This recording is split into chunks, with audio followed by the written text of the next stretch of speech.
习近平在第76届联大一般性辩论的重要讲话，引发国际社会热烈反响。许多国家在会场聆听的代表当即向中方表示祝贺。习近平首次提出的全球发展倡议也引发多方热议。在疫情加大南北差距、重创发展中国家发展成果的严峻形势下，中方的这一开放型倡议为建设人类命运共同体指明方向。国际舆论还高度关注中方承诺不再兴建境外燃煤电厂，认为这有助于全球碳排放呈指数级下降，是中国作为全球气候领导者所迈出的重要一大步。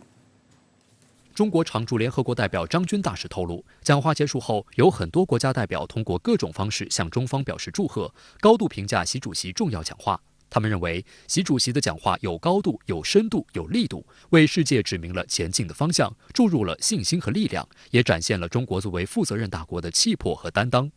张军指出，面对百年变局和世纪疫情，习主席在讲话中围绕团结抗疫、复苏经济、国际关系发展、完善全球治理等问题，提出了一系列新主张、新论断、新举措。特别是习主席在讲话中提出全球发展倡议，抓住了当前世界面临的重大紧迫课题，反映了国际社会，特别是广大发展中国家的共同期待，体现了大国领袖的战略远见。可以说，正当世界处在历史的十字路口之时，中国领导人又一次给出了中国方案。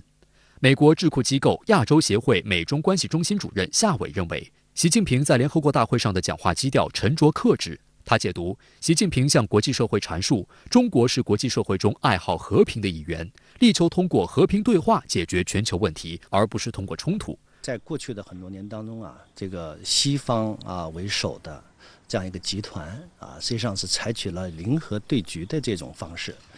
强加这个意识形态和政治模式可以甚至呢不惜动用战争的手段给很多的国家，特别是发展中国家带来了巨大的这样一个灾难。当前呢，国际社会也越来越多的认识到西方这个强加模式存在着很大的问题我觉得习主席的讲话推动一种多元文化共存的一种发展，是这个当今国际社会所这个急需的。深圳卫视驻京记者注意到，在周三的外交部例行记者会上，习近平在联合国大会所提出的中国方案再一次成为国际媒体关注的焦点。正在召开的第76届联大毫无疑问是今天记者会的重点。那从几家媒体的提问来看呢，习近平主席在讲话中涉及全球经济复苏、气候变化的内容尤其受到关注。那习近平主席所提出的全球发展倡议是中方首次使用的这个提法，也是针对全球经济复苏所提出的。赵立坚表示，这一倡议为推进全球共同发展指明了方向。我们注意到，本届会议是疫情以来首次恢复常态的联大会议，外界认为在这样的多边场合，中方对于全球合作发出重磅之声，可以说是意义非凡。外交部发言人赵立坚表示，新冠疫情吞噬了过去10年全球的减贫成果，发展中国家遭受重创，经济增长下滑，粮食安全问题突出，气候变化挑战增多，获得疫苗困难重重。发展中国家面临政治、经济、社会和民生等多重危机，落实联合国2030年议程，实现可持续发展面临严峻挑战。他强调指出，习近平主席提出这一重大倡议，为因应世界变局擘画了蓝图，为全球共同发展指明了方向。全球发展倡议以加快落实2030年议程为目标，是中国为国际社会提供的重要公共产品和合作平台，也是人类命运共同体理念在发展领域的生动体现。该倡议面向全球开放，欢迎各国共同参与。中国的这样一个发展理念中国的就是说人与自然的关系处理国际关系的这个理念就是以共同体为中心，拥有共同的目标那么在这种情况下尤其是在当前就是这个国际关系被这个地缘政治的矛盾所包围被零和这个示威这样也说困扰的这个国际社会来说呢，是非常重要的。习主席的这个讲话这个推动共同的理念对于这个人类社会重新来定位这样一个发展的一个方向，也是国际社会所需要的。深圳卫视注意到，联合国官网在联合国新闻首页以中国国家主席习近平“世界完全容得下各国的共同成长和进步”为题，报道了习近平的讲话，并发布了习近平讲话的完整视频，长度为15分钟30秒。联合国新闻最关注的3个新闻点分别是：习近平关于100年未有之大变局的论述，大力提供疫苗支持恢复和更加强劲、绿色和健康的全球发展。联合国新闻的文章重点报道了习近平代表中国承诺不再兴建境外煤电项目的消息。燃煤电厂是全球最大的碳排放源之一。联合国秘书长古特雷斯对中方的这一承诺表示欢迎，指出这是实现巴黎协定将全球升温控制在1.5摄氏度以内目标的重要一步。美国气候特使克里对中方承诺感到非常高兴。研究和倡导组织自然资源保护委员会的国际气候问题高级战略顾问杰克·施密特认为，习近平的声明为中国成为全球气变问题领导者迈出了一大步。在11月召开联合国气候变化框架公约缔约方大会第26次会议之前，中方做出了非常积极的政策宣示。习主席的讲话，就是对于这个绿色发展这个一系列的承诺应该说在国际上呢引起了一个广泛的一个关注应该是获得了非常好的这样一个评价，是顺应了这样一个国际的这个绿色发展的需要同时呢，另外一方面呢，这个中国在这个方面这个果断的采取一个行动应该说是对于国际这个应对气候变化灾难的一个非常负责任的这样一个政策。好的，马上来连线特约评论员孙兴杰。孙先你好，那么习近平主席以视频方式在联大一般性辩论上发表重要讲话，开篇就提到今年是中华人民共和国恢复在联合国合法席位50周年，中国将隆重纪念这一历史性事件。那您怎么来看待中国与联合国的关系呢？习近平主席在联大一般性辩论的讲话开篇就谈到了今年对于中国是极其特殊的一年。中国共产党建党100周年，中国恢复在联合国合法席位50周年。为什么要强调这种特殊性？核心就在于中国的发展与联合国是紧密联系在一起的。习近平主席的讲话，我认为是讲述了中国与联合国的故事。核心一点就是在世界历史大变局之下，我们应该如何面对挑战，应对世界进入新的动荡变革期这样的局面。坚持真正的多边主义，维护联合国的地位和角色，构建人类命运共同体，是中国对时代课题的答案，也是中国做出的历史性的抉择。这是对联合国的权威、地位、角色的清晰界定和坚定维护，也为联合国的发展注入了强大的力量。中国已经是联合国第2大会费国和维和摊款国，也是联合国安理会常任理事国中第1大维和人员出兵国。中国向联合国提供的资源和支持是联合国发展的强大的后盾。当然，面对国际关系的时代变迁，联合国也要顺势而为，顺势而变。联合国不仅是全球安全与和平的推动者，也要面对新的时代课题，承担新的使命。在新的历史变局之下，联合国将在发展的问题上扮演更加重要的角色。只有发展，才能够解决在历史加速变迁过程中遇到的各种挑战。那么习主席这次联大重要讲话特别提出全球发展倡议，强调要构建更加平等均衡的全球发展伙伴关系。那对此您又有什么样的观察呢？习近平主席在这次演讲中提出了一些新的理念和说法，比如说中国是公共产品的提供者，而全球发展伙伴关系这个概念在之前习近平主席在中印、中非等双边场合也有提到过。在联大一般辩论性发言中，则是更加正式地提出了这样的倡议，通过构建全球发展伙伴关系来推进全球发展命运共同体的建设。在习近平主席的演讲中，发展是一个非常关键的词儿。围绕着发展问题，习近平主席提出了6点倡议，彰显了中国对于全球发展问题的关注。更重要的是，契合了中国的国家身份和形象，那就是中国是一个以发展为核心目标和使命的国家，或者说，发展是中国的国家气质所在。发展的重要性是不言而喻的。面对新冠疫情的挑战以及新的技术革命的持续推进，发展已经成为当今世界面临的一大挑战。世界上面临的各种各样的问题和挑战，大多数都跟发展问题有关，气候问题、贫富差距等等，都跟发展失衡、发展失速有关。因此需要更加平衡的、均衡的发展。中国的发展的新的理念就是要通过更加强劲、绿色、健康的全球发展来复苏全球经济，迈入平衡、协调和包容的发展的新阶段。发展包含了多个层面，作为一项政策，各国需要将发展作为第一优先，需要进行宏观政策的协调。世界发展的空间和潜力都很大，足以包容各国的共同发展。因此，要构建基于发展的伙伴关系，为发展中国家或者发展困难的国家提供帮助和援助。中国的承诺和实际行动也受到联合国秘书长以及国际社会的关注和赞扬。好的，非常感谢孙先生在线来和我们分享您的观点，谢谢。今年的联大一般性辩论，外界还高度关注美国总统拜登和伊朗总统莱西的首次登台。针对联合国秘书长古特雷斯会前提出的相关警告，拜登在讲话中回应，美国不寻求新冷战，并称准备与任何国家合作，共同面对挑战。不过，拜登的这番言论连美国媒体都提出质疑。另一方面，伊朗总统莱西在联大狠批美国，而拜登的对伊调门却有所软化，两国态度为何显现温差？来看报道。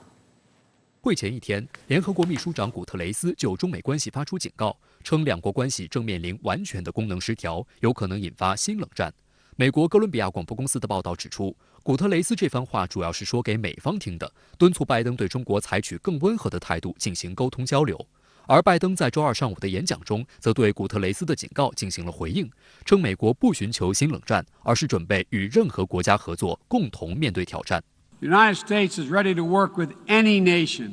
that steps up and pursues peaceful resolution to shared challenges, even if we have intense disagreements in other areas, because we'll all suffer the consequences of our failure if we do not come together to address the urgent threats like COVID-19 and climate change, or enduring threats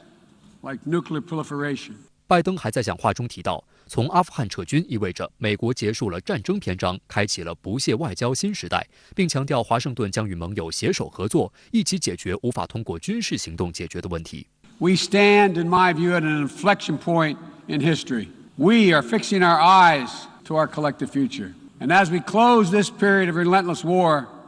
we're opening a new era of relentless diplomacy. 外界注意到，今年联大一般性辩论各国领导人讲话的限定时长是15分钟，但拜登的演讲却长达32分钟，超时1倍有余。尽管全程没有直接提到中国，不过拜登一边煽情地谈论新冠疫情、气候变化等人类共同挑战，一边绵里藏针，将锋芒对准中国。比如他在大谈所谓航行自由、遵守国际法和条约、提高军事透明度等，都对应了美国长期以来对中国的指责，并为美方的干预挑衅进行辩护。就拜登在联大发言有关不寻求新冷战的表态，今天中国外交部发言人赵立坚在回应法新社记者提问时做出3点回应。他强调，和平发展、合作共赢是当今时代潮流和各国共同心愿。解决国际上的事情，不能从所谓实力地位出发，推行霸权、霸道、霸凌，更不能打着所谓规则的旗号破坏国际秩序，制造对抗和分裂，而应恪守互利共赢的合作观。赵立坚强调，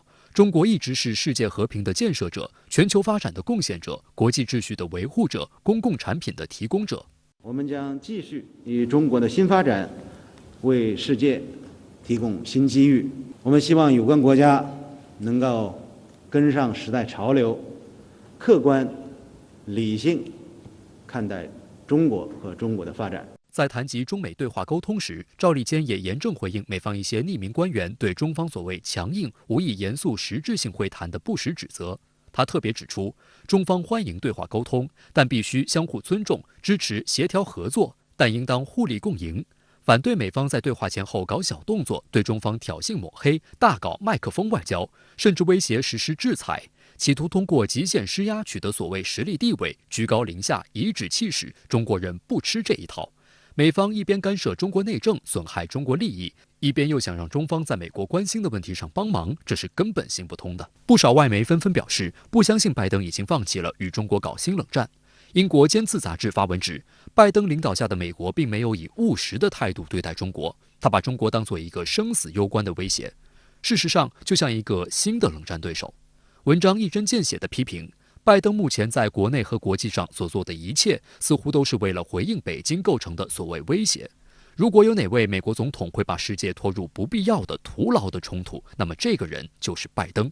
美国时事评论家扎卡里亚在《华盛顿邮报》撰文称，拜登此次演讲正值其任期的关键时刻。然而，在对其政策言论进行了近8个月的观察后，许多人震惊地发现，在一个又一个领域，拜登忠实地延续了特朗普的对华政策，仍在产业政策、规划和投资方面抛出许多直接针对中国的保护主义措施。而在军事上，拜登领导下的美国则更变本加厉地采取针对中国的结盟政策，包括极力为四方机制注入以中国为目标的军事合作内容。引诱欧洲盟国向中国周边投射军力，最近又不惜得罪传统盟友法国，帮助澳大利亚建立核潜艇巡航能力，对加剧西太平洋的军事紧张毫无顾忌。Biden did not mention Beijing by name. I bet that actions like powering Australia's submarines in the Indo-Pacific will speak louder than words. 显然，尽管嘴上说不要新冷战，但拜登政府联合盟友遏制中国的冷战思维并没有什么改变。英国本周杂志周二发表评论认为，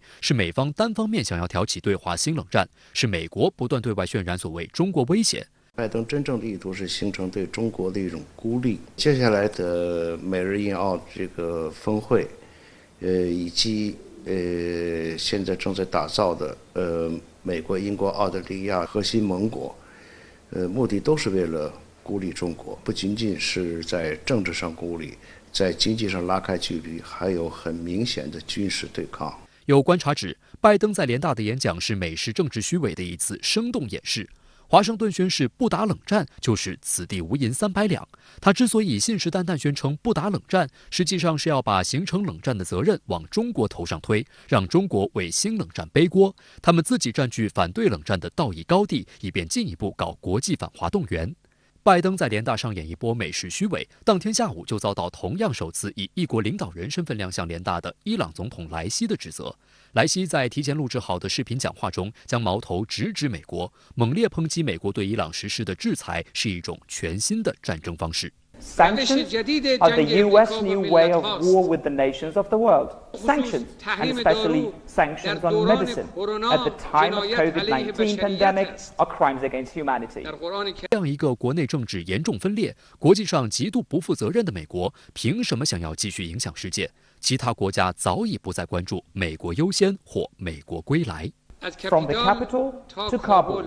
one clear message was sent to the world.The United States hegemonist system has no credibility, whether inside or outside the country. The US does not get to exit Iraq and Afghanistan, but is expelled. Today, the world doesn't care about America first or America is back. 美联社的报道指出，莱西的讲话反映出伊朗对美国积怨已久。美联社认为，与相对而言较为温和的前任鲁哈尼此前在联大上的讲话相比，上个月才宣誓就职的莱西对美国外交政策的批评更为尖锐直率。不过，尽管数度向华盛顿猛烈开火，莱西也保留了伊核协议重返谈判桌的可能性。The Islamic Republic considers useful the talks whose ultimate outcome is the lifting of all oppressive sanctions, and we don't trust the promises made by the US government. 拜登在2020年美国总统大选期间曾承诺，一旦当选将重返伊核协议，但由于波斯湾紧张局势持续，美伊此前在维也纳的间接会谈陷入僵局。外界注意到，比起伊朗的强硬态度，对于伊核协议的谈判，拜登在联大的调门有所放软。The United States remains committed to preventing Iran from gaining a nuclear weapon. We're working with the P5+1 to engage Iran diplomatically and to seek a return to JCPOA. We're prepared to return to full compliance if Iran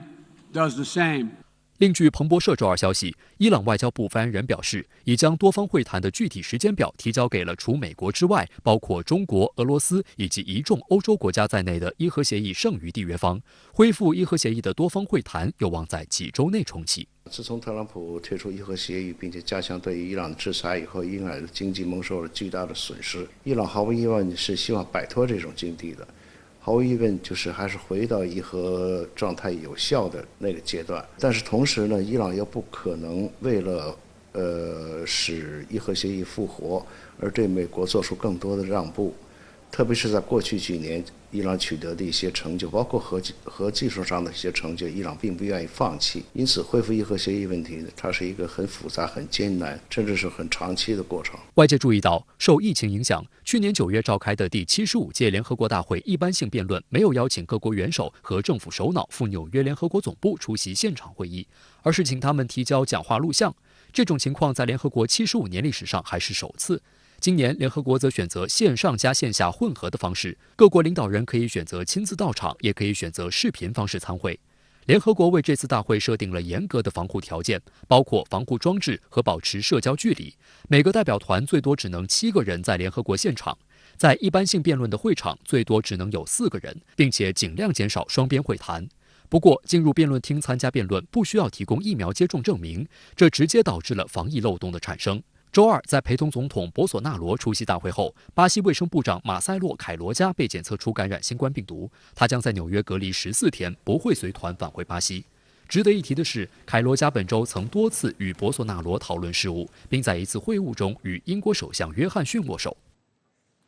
在本次联合国大会举行期间，美日印澳4方安全对话领导人峰会当地时间周五即将在白宫上演。在此之前，美澳领导人先在白宫秀恩爱，展示亲密盟友关系。不过，澳大利亚总理莫里森在美国总统拜登面前毕恭毕敬的样子，让澳大利亚网友感到羞愧。而此前，美英澳结成有着印太小北约之称的新联盟，让法国核潜艇军购大单泡汤。法国方面继续表达愤怒，法国外长在联合国指责美国背叛盟友，并表示可能重新评估与北约与中国之间的关系。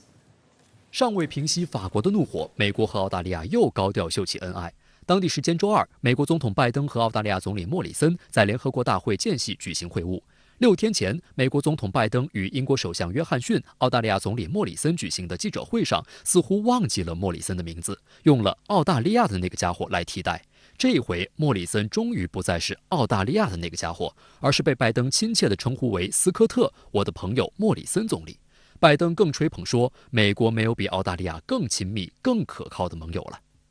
The United States has no closer or more reliable ally. We have a big agenda to discuss today, starting with our partnership to advance our vision of a free and open Indo-Pacific. 不过，这次会面中，作为小弟的澳总理在大哥拜登面前毕恭毕敬的姿态，也引发了澳大利亚网友嘲讽，让美澳秀恩爱翻了车。美联社发布的这张会见照片上，莫里森神情恭谨，侧手注视拜登，他双手互握放在心上，2只脚都紧紧贴在一起，腰身微弓。而一旁的拜登翘着2郎腿，目视前方，侃侃而谈，双手张开在空中，象征着他对对话的掌控。悉尼先驱晨报周3称，这场双方首次举行的1对1会晤备受期待。当前，美澳正因破坏澳大利亚与法国签订的潜艇协议，受到欧洲的猛烈抨击。不过，有媒体描写到，现场10多个记者发出震耳欲聋的尖叫，冲着拜登和莫里森大喊法国。但2人像商量好了一样，都没有提及与法国的潜艇风波，只是非常隐晦地说了一句：“我们与欧洲盟友的利益也是一致的。”不过，莫里森此前回应此事曾称这是为了国家利益，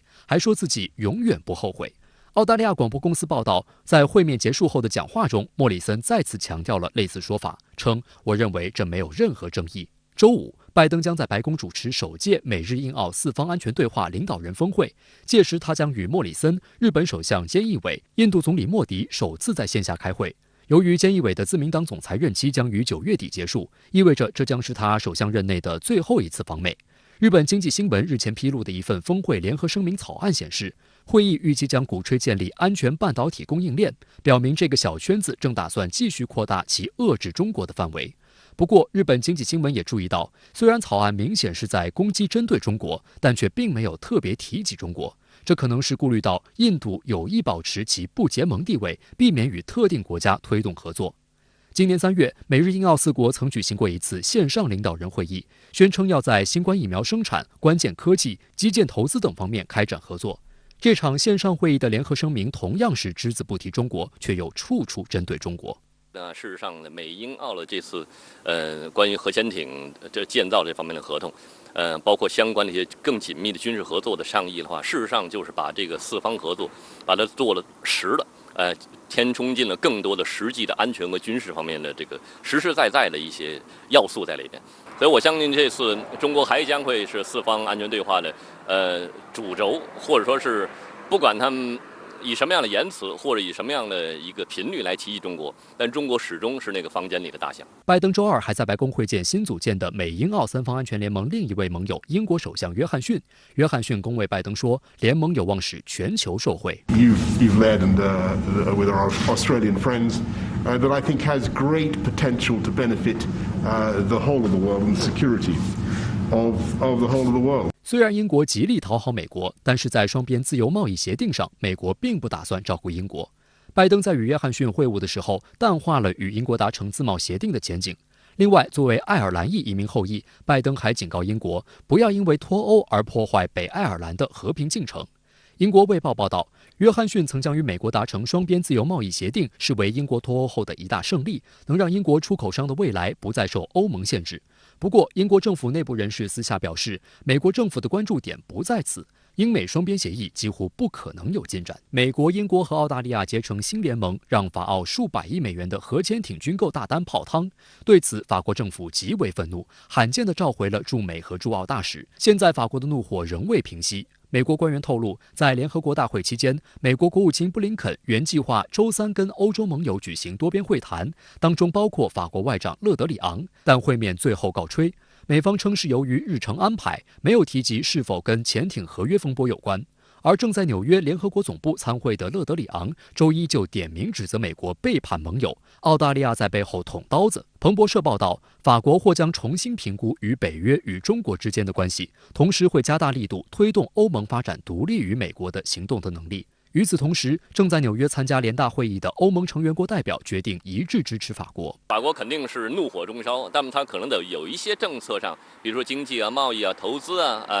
或者是中法一些科技合作呀，或者是人文交流等等，可能会做出一些调整。那么也就是跟美国相对的拉开距离，但是只是相对的，而且是有限的。阿富汗战争惨淡收场，美国在潜艇项目上对法国背后捅刀，激化了北约内部矛盾。欧洲战略自主、组建欧盟联合部队的呼声再起。本月初的欧盟国家国防部长会议讨论创建一支由5000名军人组成的欧盟快速反应部队，以减少对美国军事力量的依赖。而《纽约时报》的分析指出，面对被美英澳在核潜艇问题上背后捅刀子，马克龙手上有一个升级的报复手段，直接让法国退出北约。北约内部目前离心力加大，而面对法国的愤怒，美国也极力安抚。白宫发言人普萨基周二表示，应拜登要求，将会在本周进行与法国总统马克龙通话，讨论最近的潜艇交易风波和印太联盟一事。法国欧洲一台指出，在基于潜艇交易危机的前提下，马克龙和拜登之间的电话交谈将是澄清，而不是和解。法新社也称，马克龙将要求拜登就美英澳防务协议做出解释。这次我们看到法国确实是相当于背后被捅了一刀。也激起了像德国、法国有一些欧盟国家内部对美国的不信任进一步加剧，也导致了有一些国家开始对美国进行比如批评和指责。但是我相信，真正涉及到一些重大问题的时候，欧盟恐怕没有这个能力，也没有这个实力去跟美国公然的去唱反调，或者说是搅美国的局，乱美国的事儿。这点我觉得话，我们还要对欧盟和美国，人家是一种自家内部矛盾的这么一个。事情实质要有一个清晰的认识。在周三的中国外交部记者会上，有记者提问：美英澳三边机制表明，美国对欧洲合则用，不合则弃，请问中方对此有何评论？对此，外交部发言人赵立坚表示，美国、英国和澳大利亚开展核潜艇合作，严重破坏地区和平稳定，加剧军备竞赛，损害国际核不扩散努力，与地区国家的愿望背道而驰。美英澳应摒弃冷战零和思维和狭隘的地缘政治观念，顺应和平与发展的时代潮流，停止搞小集团、小圈子。好，相关的话题马上来连线特约评论员陈斌。陈先你好。那么，美国总统拜登在联合国大会发言中强调不会寻求新冷战，也没有提到中国和北京等字眼。那对此您怎么来看呢？拜登在联大的首次发言呢，虽然有不少冠冕堂皇的话，比如说呢，保证美国推展积极外交，不会寻求新冷战局势，承诺在军事上克制，不会呢作为首要工具。但是呢，这全是冠冕堂皇、装样子而已。就连欧洲的盟友呢都觉得好笑不可信。他没有提中国或者是北京，但是呢，他处处在影射中国、攻击中国、抹黑中国。他说，美国呢将为盟友站出来，反对强国主宰弱国的企图，无论是通过武力改变领土，还是通过经济手段，这就是典型的中国威胁论。美国呢推动的积极外交不过是小圈子外交，其中呢还包括给盟友背后捅刀，不寻求新冷战也是假话，否则呢就不会用行政命令来干扰中美贸易、科技和金融交流。所谓的不首先动用军事力量，那干嘛呢？要急匆匆的建立 AUKUS 军事同盟来制约中国呢？拜登政府呀，现在在打着竞争的旗号，努力的去中国化。他的发言呢，传递着这样一个信号：现在呢，进入与大国激烈竞争的时代，也就是中美竞争。其他国家呢，最好跟着我美国走。换句话说，他的联大发言是要其他的国家在中美之间选边站。所以呢，他讲完话呀，这个全球反应冷淡，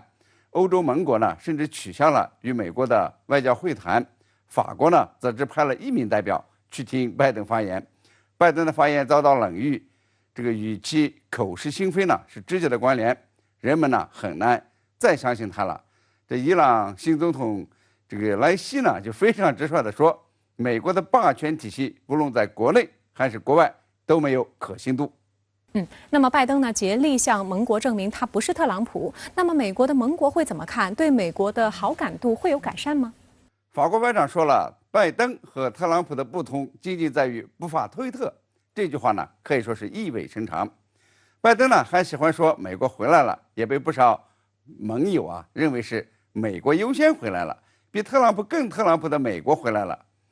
从阿富汗不负责任的撤退到美英啊间谍式的从法国手里抢走澳大利亚潜艇订单，那么再到这次联合国大会啊，这个拜登所谓的不寻求新冷战，越来越多的盟国呢对美国的自私自利和言而无信看的是清清楚楚，不再怎么相信美国了。英国媒体说，拜登的国内政策就是赤裸裸的对中国的保护主义措施。如果哪位总统呢会把世界拖入不必要的徒劳的冲突，那么这个人就是拜登。美国的 CNBC 的报道说呀，美国结束了无情战争的时代，将开启一个无情外交的时代。对盟友的无情，英国首相约翰逊呢也正在尝着滋味。原本呢，拜登答应这个英国脱欧以后啊，这个英美就会很快的签署自贸协议，但是拜登说呢，可能到2024年以后了。这个约翰逊呢哭都来不及。华盛顿邮报的评论家对拜登的言行呢观察了将近8个月，他震惊地发现，在一个又一个领域，拜登忠实地延续了特朗普的外交政策。这些都说明呢，美国政府的信誉是越来越低，已经让盟友反胃。那么什么时候到这个反水呢？出现反水现象，还有待继续观察。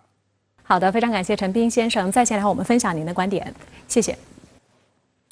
第76届联合国大会自9月14号在纽约揭幕后，由塔利班接管的阿富汗成为各方关注焦点之一。当地时间周二，联合国一名发言人透露，塔利班已经提出要求，要在大会上发表演说，同时要求提名塔利班发言人沙欣为新一任阿富汗驻联合国大使。而在上月被塔利班推翻的加尼政府驻联合国大使伊萨克扎伊同样也提出了联大发言的要求。那么究竟应该由谁来代表阿富汗出席联大？来看报道。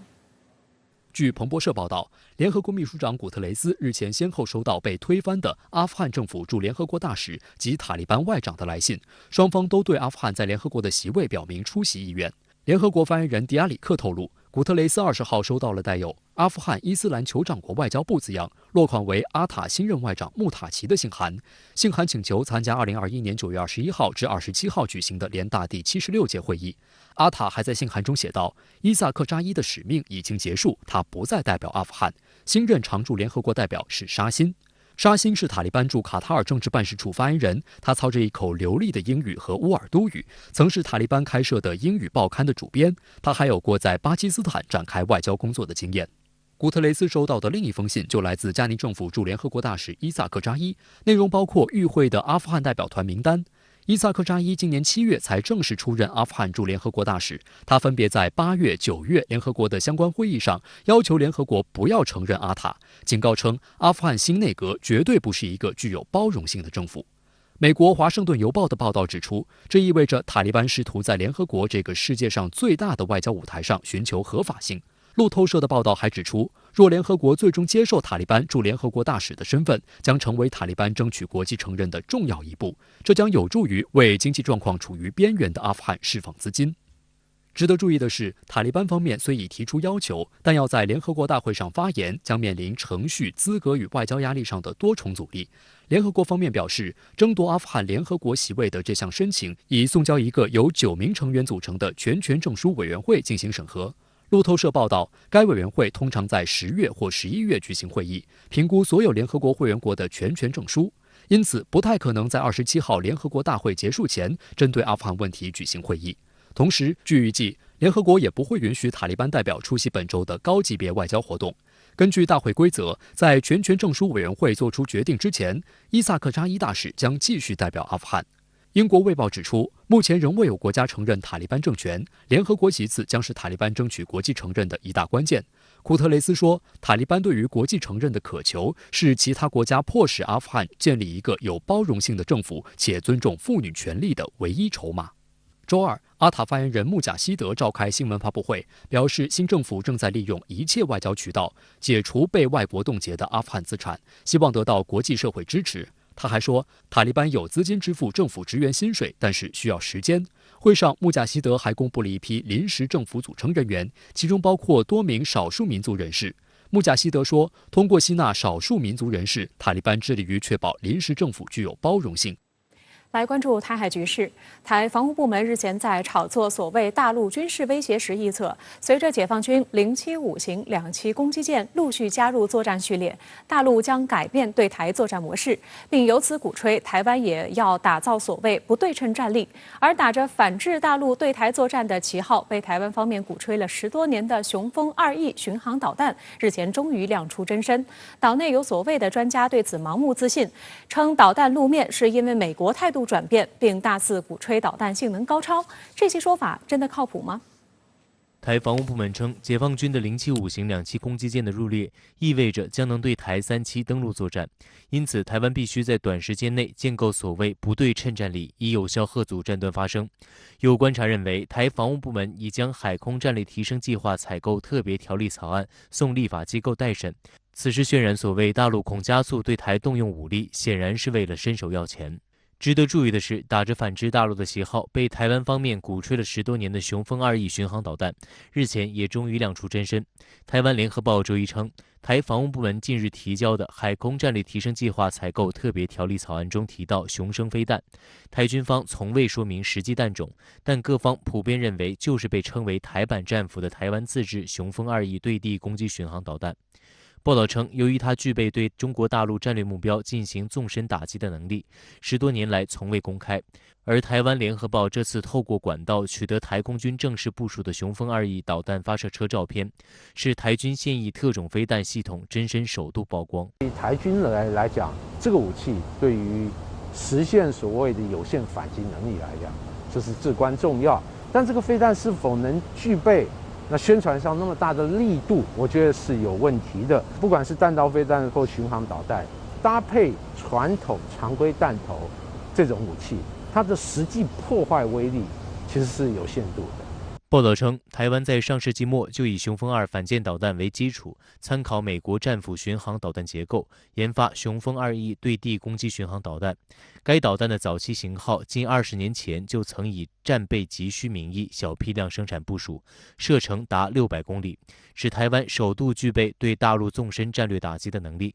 包括广州到上海一线战略目标都在打击范围中。对于台湾联合报首度披露雄风2E导弹发射车的照片，台军的态度是不评论。但岛内有些所谓的专家就表现得很兴奋，声称雄风2E导弹的公开露面与美国的态度转变密切相关。还有人宣称，除了美方支持台湾发展不对称战力外，美国解除韩国发展导弹射程限制，日本也在强化远程反舰导弹发展，这些都给了台湾发展对地攻击导弹更多弹性。还有人做出保守估算称，雄风2E导弹至少有10至15米的命中精度，仅次于美军的米级命中精度。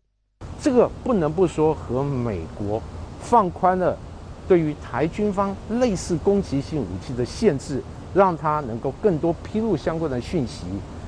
既展现了美台之间可能越来越紧密这种相关技术的交流，对于美国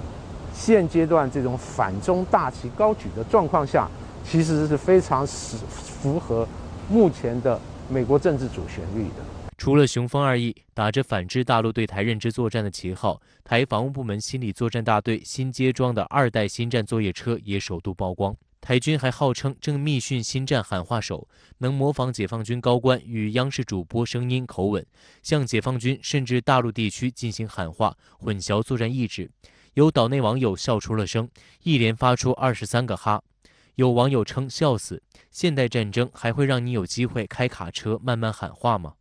另据台媒消息，蔡英文周一与正在参选日本自民党总裁的众议院议员高市早苗进行视频会谈。民进党声称，蔡英文与高市早苗进行视频会谈，除了再次感谢日方在疫情期间5度伸出援手，提供近390万剂新冠肺炎疫苗，两人也就包括区域安全、经济情势以及产业供应链等议题交换意见。蔡英文声称，台日互助是非常重要的纽带，对于区域的稳定繁荣也具有相当的意义。他期待台日之间未来能在各领域有更紧密合作。这次视频会谈历时约30分钟。周一傍晚，高市早苗也通过个人推特表示，刚刚通过翻译与蔡英文就安保等问题举行了线上会谈。前首相安倍晋三还转发了高市的推特，吹捧这场会谈世界瞩目。蔡英文也转发了推特，声称期待台日加深交流。值得注意的是，高市在推特中仅称呼蔡英文为民进党主席，并未使用其他头衔。